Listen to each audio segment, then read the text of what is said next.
I'm Patrick Davidson. On December 4th, 2017, the Thomas Fire ravaged hillsides, farms, and homes throughout Ventura County. Thousands of lives were changed forever. This is one of the inspirational, first-person stories from the community of heroes who came together to fight back, to rescue friends and strangers, and to survive and heal. On this episode of ReCAPS, our Thomas Fire storytellers are Vaughn Miller and Mike Milkovich. If you were a fire and you wanted to eat a lot of country or burn a lot of terrain, you would start right where it did, right when it did.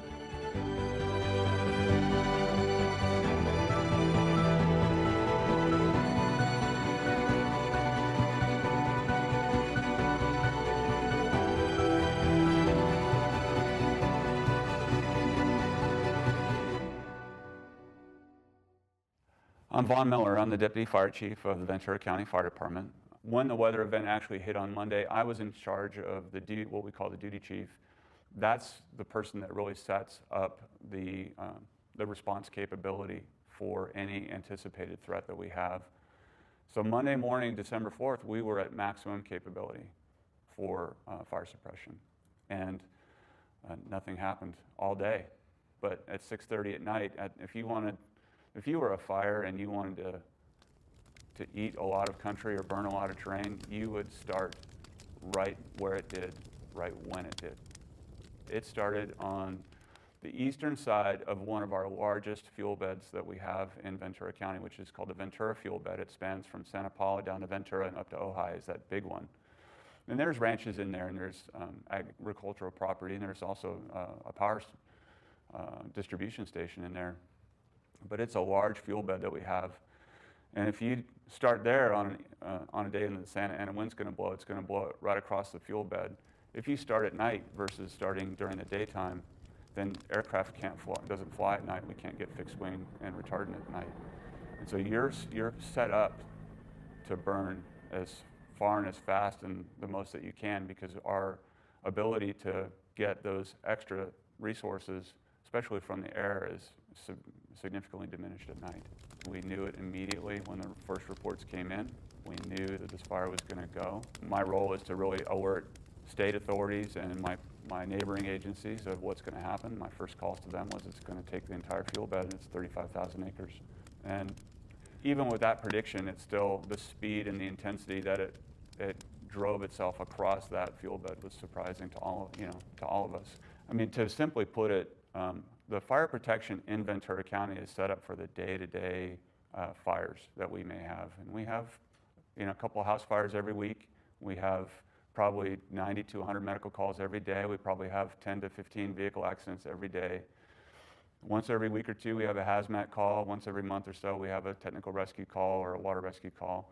So we're staffed to take care of that every single day. But when we have a major fire where we need a lot of help, where we need specialized help, we have to ask our neighbors for assistance. Just to paint the picture clearly, there's about 56 fire engines in Ventura County standing ready to go. That day we had 66, we had another 10. They were all under my purview that day as the duty officer for the county and the op area coordinator. And we can send those, I think we sent 56 of the 66 to the Thomas Fire. We left very little background, and that's because there was so much damage so quickly that we couldn't not send everything we had. So I have to call Santa Barbara and ask them if they can help. I have to call Los Angeles and ask them if they can help. And there's a whole process to do that and to ask, but that takes time. And they're under the same wind that we are, in the same weather that we are. So they're not going to send everybody they can, because they're responsible as well.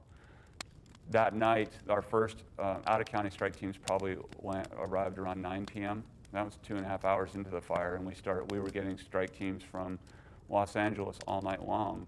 And the resource requests get wider, and they come in from all around the state, but it takes time.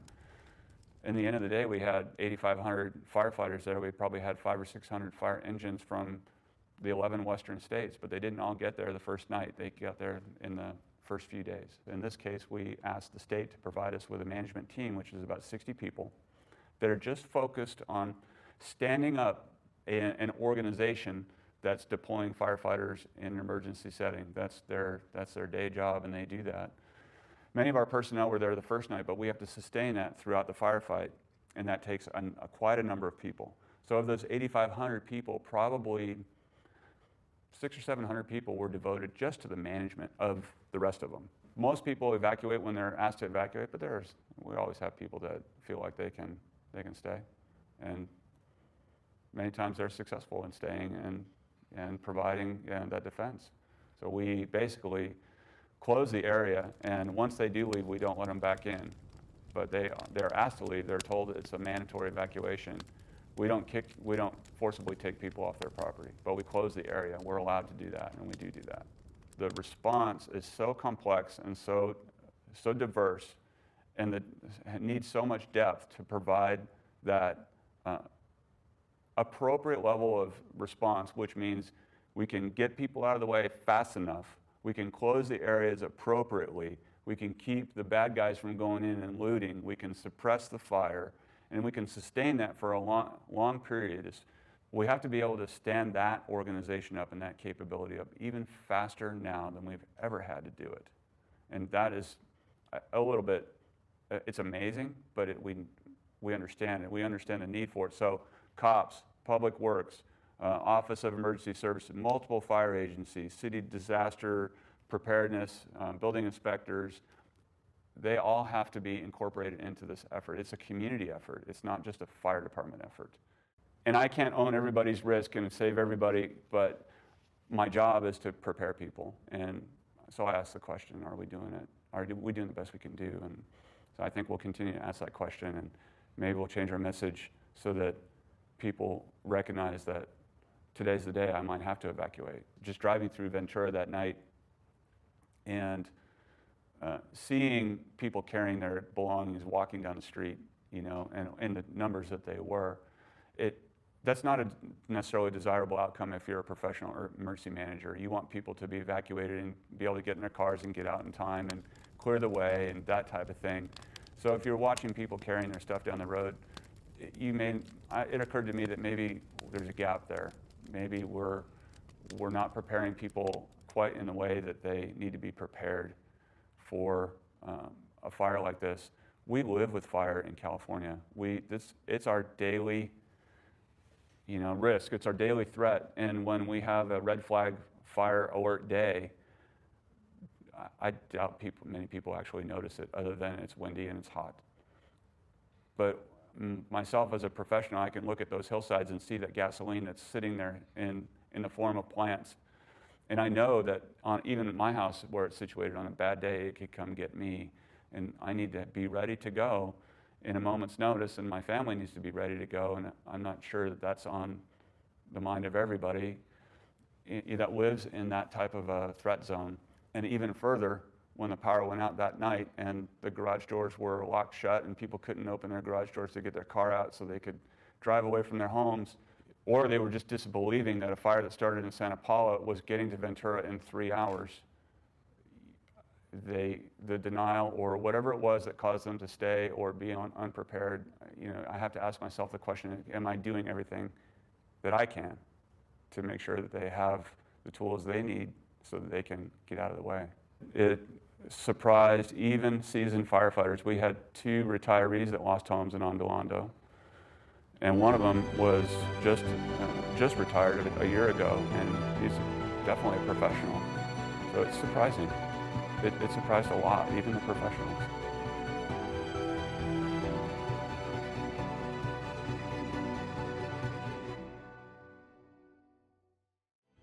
So life safety is always our #1 priority, and in this fire it was very apparent that life safety and either protecting people where they were or having people move out of the way or evacuate would be our #1 priority.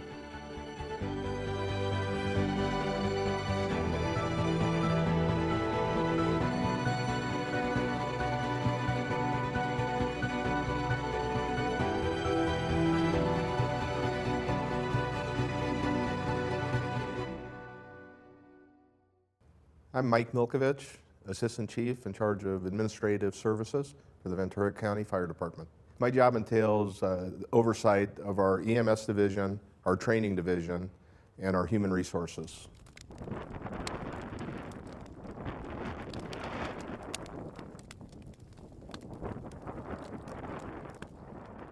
About 8 o'clock, I received a phone call that I should come in, report to our communications center. Meeting with Chief Miller, he assigned me as the incident commander to take over the fire the next morning at 8 o'clock. I'd have total responsibility for what was happening with the fire, directing fire suppression and the support needs of all the personnel that would be on the fire. We had already established that the fairground would be our incident command post, or what we call an ICP. I actually arrived at about 6 in the morning at the ICP and met our outgoing incident commander, Dustin Gardner. You could tell by his face, by the people around, they had been working all night long. You could see the exhaustion, but you could also see in their faces that we had done good work all night long. My role in coming into the fire on Tuesday morning was to in-brief the CAL FIRE team, to set the priorities, to help them with their objectives, and then to be the voice of the Ventura County Fire Department and the citizens of Ventura County as we fought this fire. We knew that we were going to have many, many people come in. In fact, we ended up with thousands and thousands of resources to come help us with this fire. We needed a place that we could support both logistically and operationally, and the fairground is a fantastic place to do that. We are fortunate in the state of California that we have a very robust mutual aid system. We make a phone call, we ask for the resources that we need, the system then takes over, and we get people from all over the state and farther. We had folks from Arizona, from Oregon, all over to help on these fires. It's the only way that we can really manage large fires. No single department is large enough or has the resources to fight a fire of this scale. You have to rely on the strength of all the people around you. So life safety is always our #1 priority, and in this fire it was very apparent that life safety and either protecting people where they were or having people move out of the way or evacuate would be our #1 priority. So decisions are made by company officers on what is the best tactic to take to protect life. Generally, if I can put the fire out, I protect a whole lot of folks in a short period of time.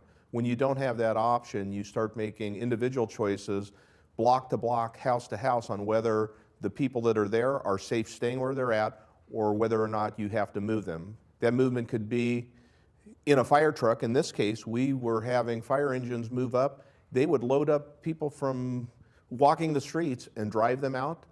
Or if you have enough time, you can do an evacuation where the sheriff is involved, moving personnel. And in fact, in this case, the sheriff was doing the exact same thing as the fire personnel. They were throwing people in their vehicles and moving them out of the areas that were most heavily impacted. Sheriff's office, anybody home?